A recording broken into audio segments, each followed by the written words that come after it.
Dragonfly is a rotorcraft mission to one of Saturn's moons, Titan.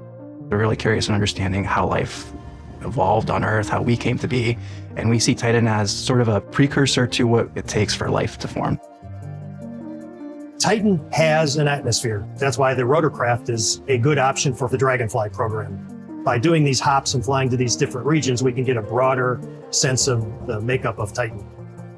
It's an octocopter, so it's got 8 propellers, rotors, that power it. The rotors are one of the most important parts of the craft. Without the rotors, it doesn't fly. Then we can't get the information that we need. Dragonfly is going to be slamming into the upper atmosphere of Titan, and immediately the rotors are going to have to work the first time. There's no room for error here, so any concerns with structural dynamics or aero-rotor performance would need to be known now.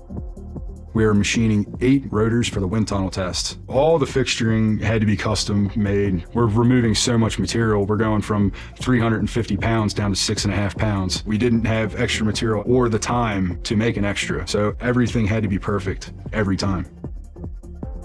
Why the blade looks the way it does, that was actually an overlap of where we're very efficient on Titan, where we can find venues on Earth to test it. As a rotor engineer, the wind tunnel testing is one of the most important venues for us to prove out the design. The transonic dynamics tunnel is the nation's flutter tunnel. We do structural dynamic and flutter testing of aircraft at transonic, supersonic conditions. We can pump the tunnel down to low pressures, but then also fill it with a heavy gas. We can control the density of the test medium and therefore simulate precisely the conditions on Titan.